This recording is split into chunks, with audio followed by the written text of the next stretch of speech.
Hi guys.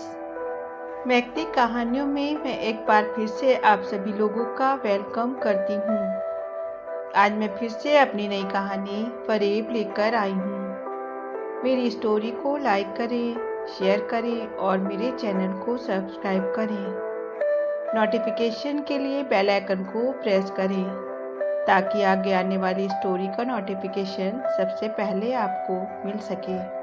मेरी आज की कहानी में ये दिखाया गया है कि हमें जो कुछ भी ऊपर वाले ने दिया है उसी पर सब्र से काम लेना चाहिए, न कि दूसरे के ऐशो आराम को देखकर हमें लालच करना चाहिए और उसी ऐश को पाने के लिए ना ही गुनाह का रास्ता अपनाने का सोचना चाहिए, क्योंकि गुनाह की सज़ा ज़रूर मिलती है और फिर सिवाय पछतावे के कुछ नहीं बचता है। तकदीर बनाने वाले तूने कमी न की, तकदीर बनाने वाले तूने कमी न की, किसी को क्या मिला ये मुकद्दर की बात है। शनाया अपने कॉलेज टूर पर जाने वाली थी। उसकी तैयारियां ही पूरी ना हो पा रही थी। उसके पापा जद्दी साहब बोले, तुम्हारी तैयारी पूरी हो गई बेटा? तो बोली, नहीं डैड, अभी तो बहुत कुछ बाकी है। तभी उसकी मम्मी सीमा की आवाज़ सुनाई दी, आपके लाड प्यार ने इसे बिगाड़ा है। अरे मैं कह रही हूँ सर्दी बहुत ज़्यादा है, ऐसे भी इसे ना जाने दे, बीमार पड़ जाएगी। दिसंबर की कड़ाके की ठंड थी। विंटर वेकेशन होने की वजह से उनका कॉलेज टूर जा रहा था, क्योंकि नैनीताल में आजकल बर्फ कुछ बहुत ज़्यादा गिरती थी और वो लोग यही सब देखना चाहते थे। शनाया जगदीश बोस की इकलौती बेटी थी और वो बहुत बड़े बिजनेसमैन थे। शनाया की हर बात वो मानते थे। सीमा को बेटी बहुत प्यारी थी। वो अपनी आंखों से बेटी को ओझल नहीं होने देना चाहती थी। बेटी दिल्ली से नैनीताल जा रही थी और फिर ठंड भी कड़ाके की थी, पर बाप बेटी के आगे उनकी ना चली और वो दिन भी आ गया जिस दिन शनाया को जाना था। माँ की काफ़ी नसीहतें सुन उसने कहा, ठीक है मम्मी, मैं अब बच्ची नहीं हूँ, अपना ख्याल रख सकती हूँ। उसका बीएससी का लास्ट ईयर था। उनकी बस सुबह 5 बजे कॉलेज से निकलनी थी। जगदीश साहब उसे 4:30 बजे के करीब कॉलेज छोड़ आए। रात गए वो लोग नैनीताल पहुँच गए। फिर उस होटल में पहुंच गए जहां पर उनकी बुकिंग थी। वहां पर गाजियाबाद का एक और कॉलेज के स्टूडेंट भी वहां पर आए थे। काफ़ी रात होने की वजह से सब लोग अपने अपने कमरों में जाकर सो गए थे। दूसरे दिन सभी लोगों को घूमने जाना था। वो लोग अपनी बस में बैठ रहे थे तो देखा दूसरे कॉलेज के स्टूडेंट भी अपनी बस में बैठ रहे थे। तभी शनाया की फ्रेंड सोनिया बोली, अरे शनाया, सामने देखो, वो तुम्हारी कार्बन कॉपी, तुम्हारी डुप्लीकेट। फिर सभी लोग दूसरी बस की तरफ देखने लगे और शनाया ने भी उसी की तरफ देखा तो सभी दंग रह गए, क्योंकि दूसरे कॉलेज की बस पर एक सलवार सूट पहने लड़की चढ़ रही थी। वो भी चौंक कर उन्हीं लोगों की तरफ देखने लगी। उसकी आंखों में भी हैरत थी, क्योंकि शनाया और उसकी शक्ल बिल्कुल हूबहू थी। फर्क था तो सिर्फ कपड़ों का था। शनाया जीन्स शर्ट में थी और वो सलवार सूट में। फिर वो लड़की बस में ना चढ़कर शनाया की तरफ चली आई। शनाया की तरफ हाथ बढ़ाकर उसने कहा, I am Priya, who are you? Shanaya ने उसकी तरफ हाथ बढ़ाया और मुस्कुरा कर कहा, शनाया, शनाया है नाम मेरा। तभी एक लड़का उन लोगों के पास आया और बोला, अरे रिया। फिर वो उन दोनों को देखकर चौंक पड़ा। अरे मेरी रिया कौन सी है? रिया जोर से हंस पड़ी। अरे साहिल, तुम मुझे नहीं पहचान पा रहे हो? वो रिया का दोस्त साहिल था। वो मुस्कुराकर बोला, अरे मैं तो मजाक कर रहा था। फिर रिया, शनाया और साहिल में काफ़ी अच्छी दोस्ती हो जाती है। उन लोगों की दोस्ती इतनी गहरी हो जाती है कि जब भी वो लोग बाहर घूमने जाते तीनों ही साथ देखे जाते। शनाया अपनी दोस्त सोनिया को भी साथ न ले जाती। सोनिया भी शनाया से नाराज़ हो जाती थी। शनाया जब भी सोनिया के साथ होती, रिया उसे अपने साथ घसीट ले जाती और फिर तीनों ही साथ होते। एक दिन वो तीनों किसी पहाड़ी की तरफ घूमने जाते हैं और शाम ढले जब वो वापस आते हैं तो शनाया और साहिल ही वापस आते हैं। रिया उनके साथ ना थी। सभी लोग रिया का पूछते हैं तो वो बताते हैं कि रिया तो 2 घंटे पहले ही वापस आ गई थी। रिया के कमरे में देखा जाता है तो रिया वहाँ भी ना थी। चारों तरफ हड़कंप मच जाता है। रिया को हर तरफ ढूंढा जाता है पर रिया कहीं नहीं मिलती। फिर पुलिस कंप्लेन होती है। पुलिस वाले आते हैं, सभी से पूछताछ होती है और शनाया और साहिल से भी पूछताछ की जाती है और वो लोग जिस जगह गए थे वहाँ पर उन भी उसे ढूंढा जाता है पर रिया कहीं नहीं मिलती। फिर उन लोगों का टूर वापस आ जाता है। शनाया अपने घर वापस चली जाती है और सभी स्टूडेंट अपने घरों को चले जाते हैं। रिया की मिसिंग होने की खबर उसके चाचा और चाची को भिजवा दी जाती है क्योंकि रिया अनाथ थी और वो अपने चाचा चाची के साथ ही रहती थी। और उसके चाचा का एक बेटा राजू था जो अपनी बहन रिया को बहुत चाहता था। वो रिया के मिसिंग होने का सुनकर बहुत रोता है। धीरे धीरे इस 1 महीने का समय बीत जाता है पर रिया का कुछ पता ही नहीं चलता है। साहिल और शनाया में काफ़ी दोस्ती हो जाती है और वो दोनों अक्सर आपस में मिलते रहते हैं।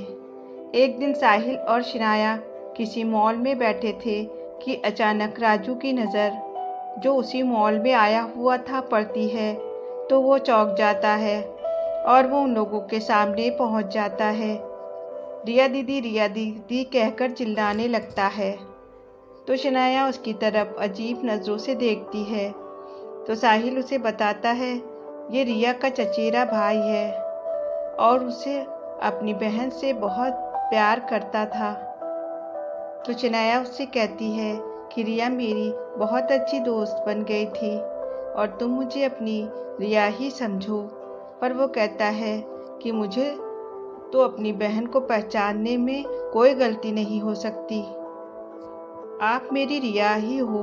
पर शनाया उसे समझाती है नहीं, मैं शनाया हूँ और तुम्हारी बहन रिया मेरी बहुत अच्छी दोस्त थी। पर राजू का दिल नहीं मानता है। उधर शनाया की मम्मी को भी लगता है कि जब से शनाया टूर से वापस आई है काफ़ी बदल गई है। जब वो ये बात शनाया के पापा को बताती हैं तो वो कहते हैं तुम्हारा दिमाग तो नहीं ख़राब हो गया, अपनी ही बेटी को ही नहीं पहचान पा रही हो। राजू को शनाया पर कुछ शक होता है तो वो थाने जाकर ये बात पुलिस इंस्पेक्टर को बताता है। उसके कहने पर वो लोग फिर शनाया के घर जाकर उससे सख्ती से पूछताछ करते हैं।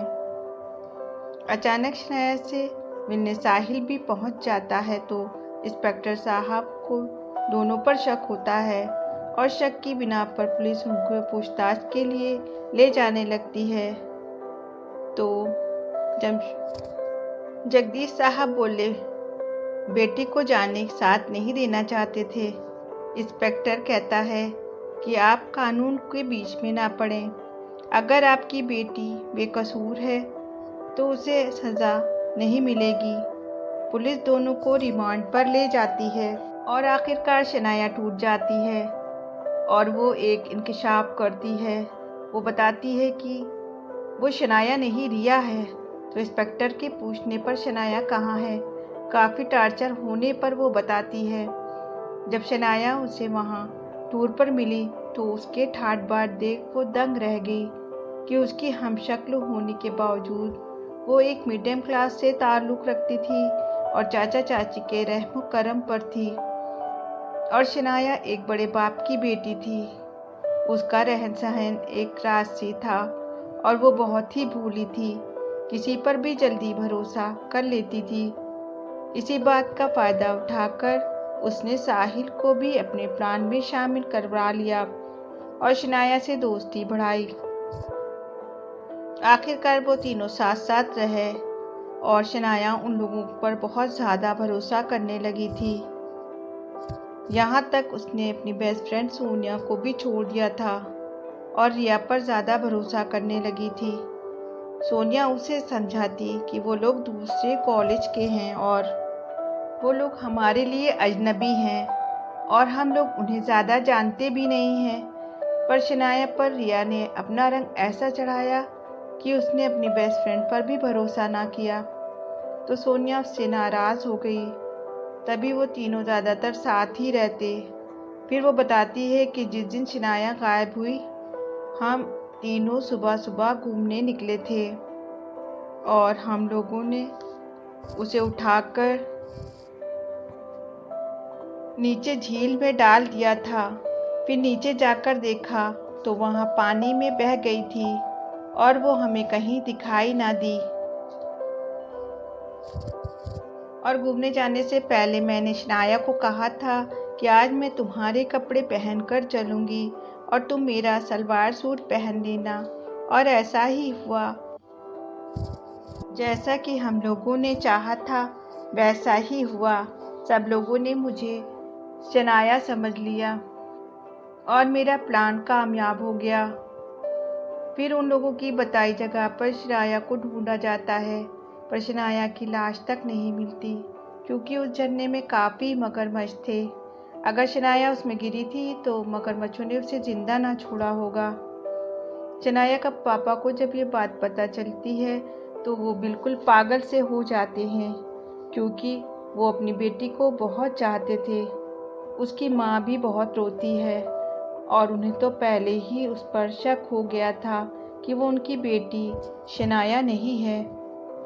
जगदीश साहब को जब लोग होश आता है तो वो कहते हैं कि मुझे मेरी भोली बेटी से बहुत डर लगता था कि ये कहीं धोखा ना खा जाए, और हुआ वैसा ही। और साहिल और रिया से कहते हैं कि तुम्हें पैसा चाहिए था, तुम लोग मुझसे मांग लेते, अपनी बेटी के बदले तुम्हें मैं दे देता, पर तुम लोगों ने मेरी मासूम बेटी को छीन लिया। इसके लिए तुम्हें भगवान कभी माफ़ ना करेगा और कोई दोस्त कभी अपने दोस्त पर भरोसा ना करेगा, कहकर वो फूट फूट कर रोने लगते हैं। अदालत में उन दोनों को उम्र कैद की सज़ा हो जाती है। पर जगदीश साहब और सीमा को किस बात की सज़ा मिली थी कि इनकी इकलौती बेटी हमेशा के लिए बिछड़ गई थी और उन दोनों का बस उसका हंसता मुस्कुराता वही चेहरा नज़र आता जब वो कॉलेज टूर पर जा रही थी। रिया का भाई राजू रिया से कहता है कि ये तुमने क्या किया, मैं तो तुम्हें हर खुशी देना चाहता था और इसके लिए मैं मेहनत कर रहा था, पर तुम्हें अमीर बनने के लिए शॉर्टकट रास्ता अपनाया।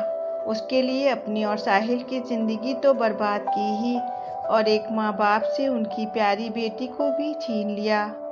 इसकी सज़ा तुम्हें यहाँ मिली है, खुदा भी तुम्हें सज़ा देगा और आज से तुम मेरे लिए भी मर चुकी हो। उसकी आंखों में उसके लिए नफरत थी। फिर वो वहाँ से चला गया और रिया पीछे पीछे राजू राजू चिल्लाती रह गई। उसके लालच ने उसे कहीं का ना छोड़ा था और अब उसे और साहिल को अपने गुनाहों की सज़ा काटनी थी। अब कुछ ना हो सकता था। इस कहानी से हमें ये सबक लेना चाहिए कि हमें किसी पर जल्दी भरोसा नहीं करना चाहिए। आपको हमारी कहानी कैसी लगी कमेंट सेक्शन में लिखकर ज़रूर बताएं। Hi guys.